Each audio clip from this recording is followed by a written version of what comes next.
So that's the coolant drained out of the radiator, and yeah, y'all see these. They definitely have seen better days. There is some good gunk floating through there. This magnetic pin here, that's got some stuff on it. And then you can see on the bottom of the radiator cap, it's got just, you know, dirt, residue, whatever that is, coming off. So anyway, I'm just gonna use this flush cleaner system here. We just gotta go ahead and put that fluid in the radiator, fill it up with water, and then I'm gonna go ahead and drive it around, get it nice and hot, and then we'll be able to drain it out.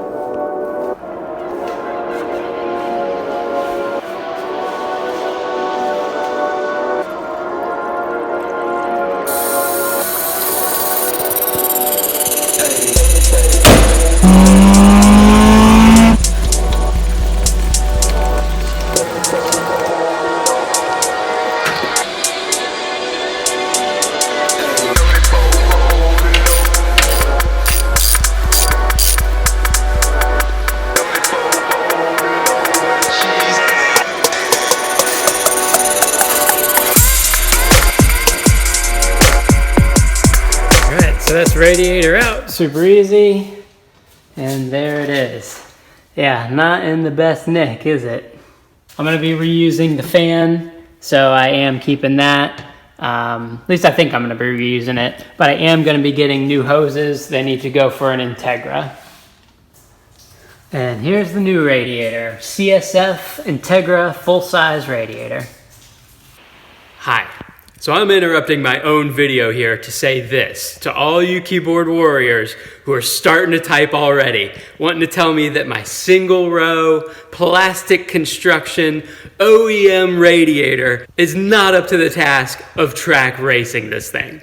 Listen, I get it. A dual core aluminum construction is of course going to be better. I get that. But here are the reasons I'm going with this Integra OEM one first. To start off, it's really cheap. It was $58 for a brand new radiator. And I get that if you are thinking, you know, hey, you're gonna put a radiator that has 200,000 miles on it into the car and then go track racing, yeah, that's probably not the best idea because it's seen a lot of miles. This thing is brand new. The other reason is that Travis runs his Integra radiator. And you guys, he runs lap after lap after lap at the firm. He'll do 30-minute sessions, no problem at all. And he does 4 of them in that day. So the thing is nothing but reliable. And that's what I'm looking for out of this car. Of course, a dual core, full size, man, that'd be great. And I'll probably get into that at some point. But you know, those are upwards $300 just to get into the radiator. I'm doing this whole project for about $100. So, you know, to get into it and for a full size, I think it's gonna cool my stock D series just fine. Yeah, so save your comment. And so now with this hole achieved here, what I need to do is go ahead and remove the stock radiator brackets there, the bottom mounts. That's where the half size would go. Of course, we got the full size, we need to go the full width. It looks like that would be great down there, right? But it's actually a different height. I don't know if y'all can see that. It doesn't sit at the same level as these stock mounts. So what we need to do is go ahead and hack those off using this guy. And then this is what I'm going to be doing as a replacement. Y'all may have seen this in Trav's video. He got these same ASR lower mounts. They work great for him. There's the new bushings to go with them. And different piece that I got are the top mounts as well.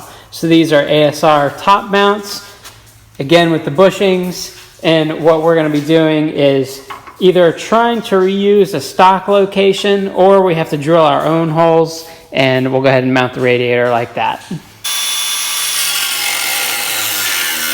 right, so after a shower of sparks, that's where I've got so far.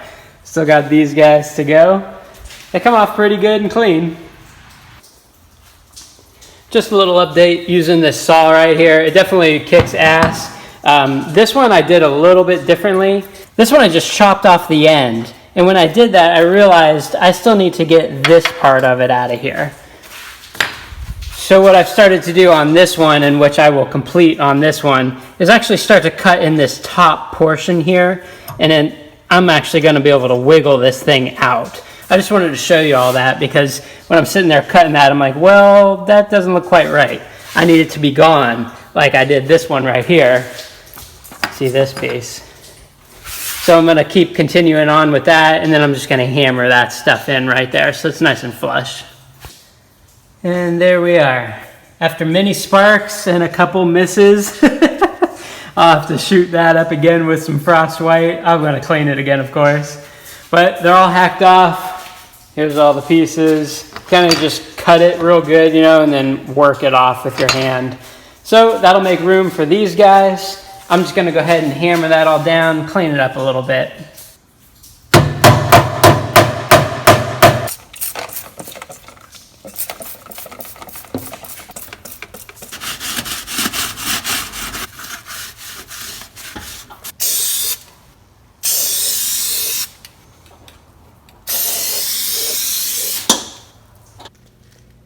Okay, so here's my Integra full-size radiator. It's flipped upside down. I'm going to be taking these ASR lower mounts with the new low-profile bushings pressed in. I'm going to go ahead and pop these guys on here so that I can mock this thing up, putting it in right here so I can mark my holes and see where I'll need to drill.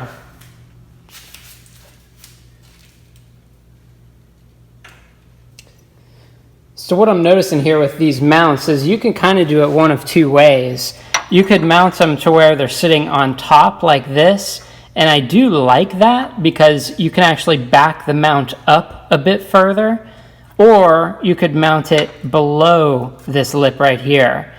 I don't like that as much because there's not as much room. You see the hole is right there, but the reason I do think that this would be better, the way the radiator sits, it actually makes it a little more flush with the top connecting hose there. If you mount the radiator to where the bracket, sorry guys, I don't know if you can see down there or not, but you see the bracket down there.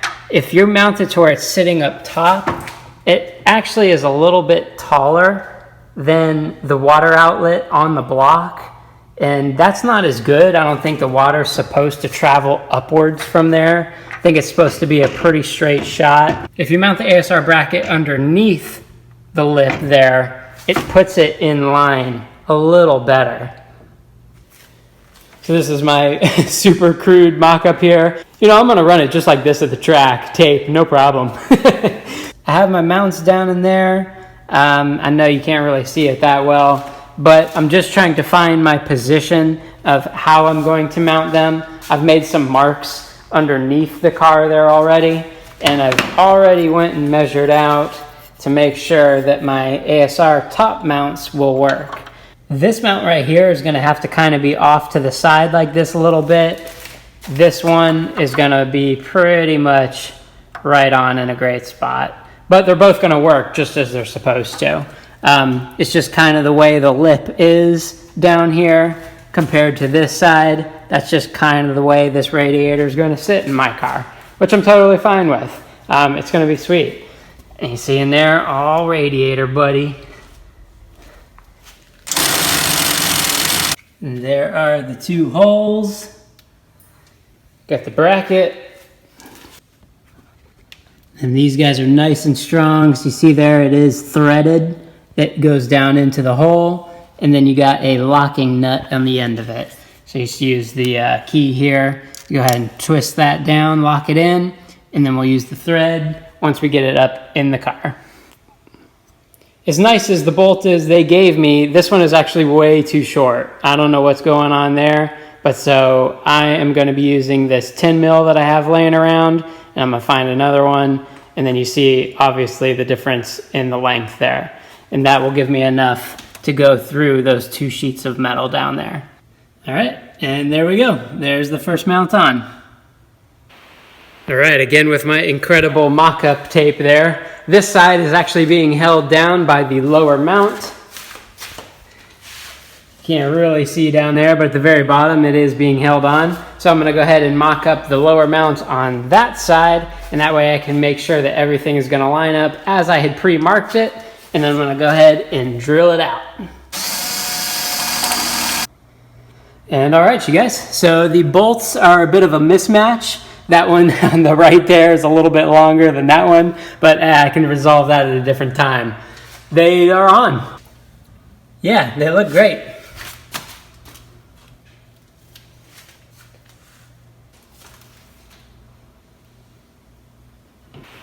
And there we go, fully mounted from the bottom. Now I can worry about doing the upper mounts.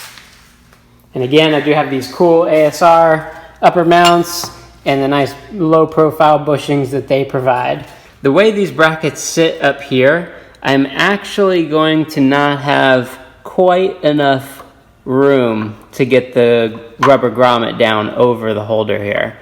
So what I'm going to be doing, I've been playing around with different positions, is actually putting this underneath this piece of metal here, this lip. And I know it's still a little far away, but it's a lot closer. You can see the grommet is actually resting on there. So I'm actually just going to bend this ASR bracket just a little bit so that I can reach it. When I go ahead and put this thing over like this, it's definitely not far away from being able to grab and hold on there.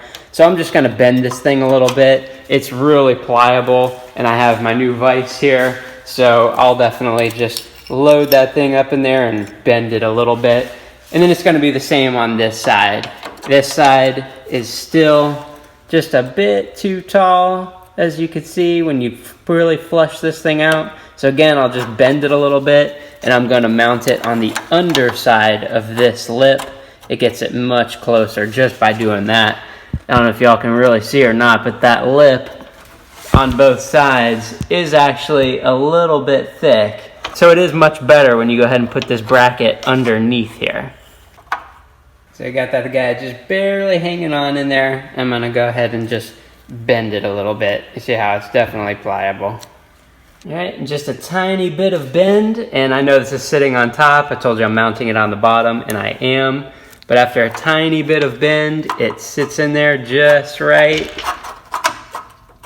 You kind of have to just take my word for it here at the minute. It's hard to operate the camera and do this. There we go. So yeah, it will sit there very nice. I mocked it up without the camera. But I'm going to be putting this up here just for now so that I can drill the hole on the top, make it much easier for myself, and then I'll go ahead and mount it like that. And so there's my mark. Time to go ahead and make some drilling sounds. All right.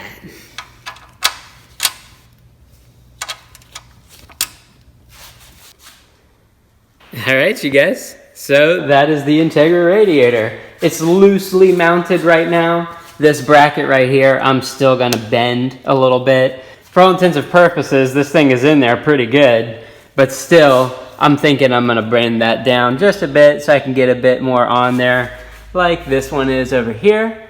But yeah, mounting the ASR brackets on the lower portion of the top brace here definitely works better, in my opinion, for my application. Maybe it's gonna be different for yours.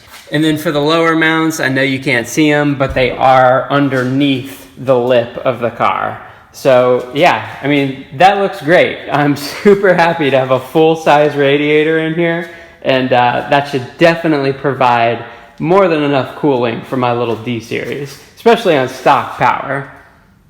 And then I also have a new radiator cap coming, and this bottle I got with the coolant reservoir tank, just nice and new, and I don't have to deal with all that nasty stuff that was floating around in the other one.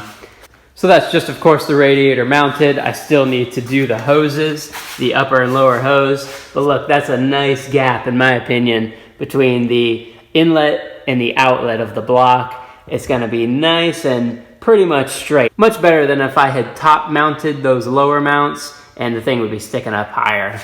But so anyway, next I will be doing the flush cleaner system again on the new radiator, and then we'll go ahead and fill it up with coolant.